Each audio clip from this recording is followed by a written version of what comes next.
All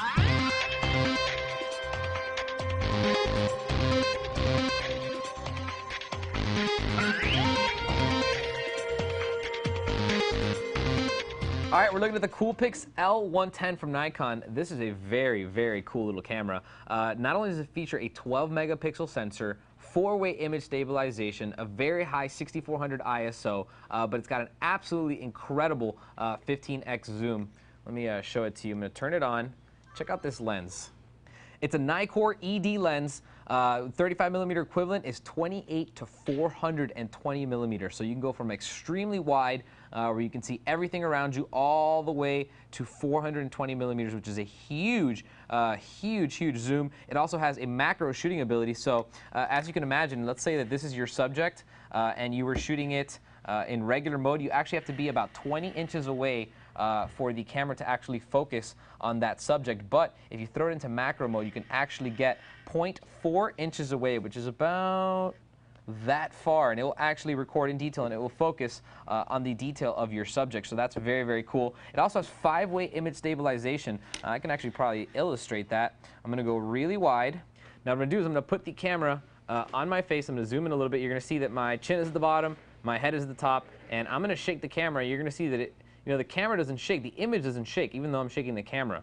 So very cool. It has 4-way image stabilization. So you're used to maybe 1 or 2 different ways, but this has 4. And I'll go through those individually. Now, first of all, is the optical image stabilization. Basically, you have the sensor is right in here. Imagine the sensor being right in there, and it's parallel to the lens.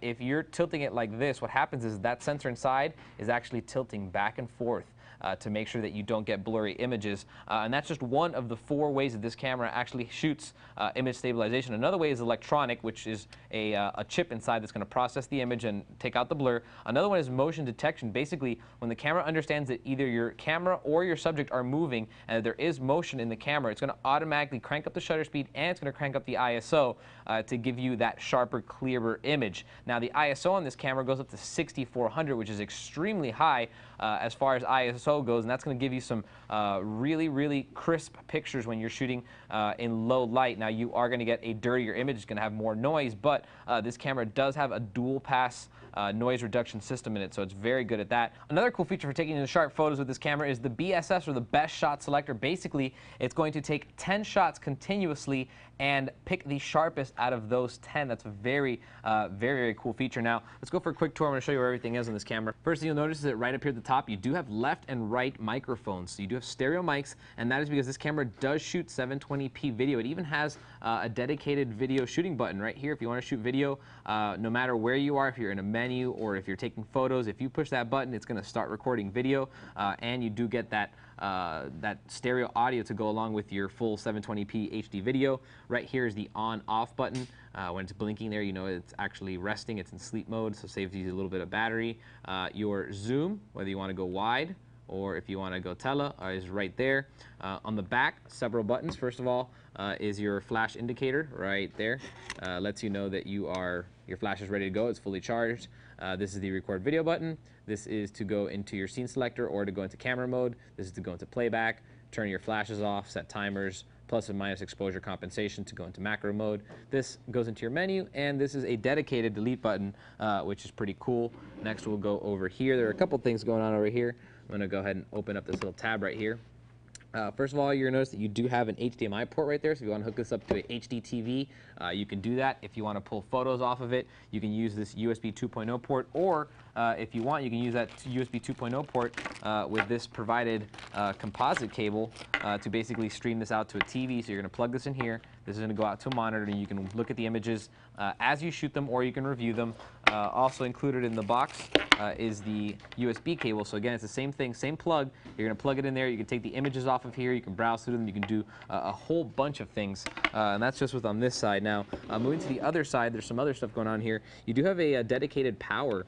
So these are lithium-ion rechargeable batteries, and you can actually charge them by plugging it in there, or you can just run off of ground battery, off of the power cord. What's really cool about this camera is that even though it only uses 4 AA lithium-ion batteries, it's going to give you 840 images per charge, or it's going to give you a full 7 hours of 720p HD video. So that's a lot of video. And finally, let's talk a little bit about some of the in-camera like kind of like the special functions, let's say, the things that are you're not going to find on normal cameras, and I'll go over those individually. The first one I'm going to tell you about is the in-camera post, which is basically a couple options that you can do on the camera once you've already taken the photo. Basically, you can do red eye removal, which is pretty cool. You can also do a smoothing of skin tones. So if you took a portrait of somebody and you want to smooth out their skin tones, even everything out, maybe reduce some skin imperfections so you can't see them, you can do that as well. So those are the two most common that you're going to be using, is the soft skin and the red eye removal. But there's even more. There's a continuous mode where you hold the shutter down. It's going to keep taking shots of something that's moving continuously. Now, it doesn't do that very fast like a big professional SLR camera does, but it does have a really cool feature called Sports Continuous. What it does then is that it actually takes a lower resolution image, but it does take 120 frames per second, which is very intense. So you're going to get lots of little tiny pictures, but you're going to get all that action that's happening. So if, let's say, somebody was hitting a baseball, you're going to get an image of each part of the swing as the baseball hits the bat, and how the bat takes off and the ball takes off, and et cetera, et cetera. So those are also pretty cool features, and that's basically it. Very nice camera, tons of features. It's not too big, it's not too small. It's got a little bit more because it does shoot 720p video. It does have a 12 megapixel sensor, a very high ISO, so it's a little bit more powerful than, let's say, a really small point and shoot. But as you can see, it's not a huge camera. It's definitely not as big as an SLR. It will fit in a purse, in a bag, and it actually fits really nice in your hand, very easy to use. So there you have it, very nice. It's the Coolpix L110 from Nikon. If you have any questions on it, feel free to email me, and I'll see you guys next time. For more information on the Nikon Coolpix L110 digital camera, type in N13-4688 into any major search engine.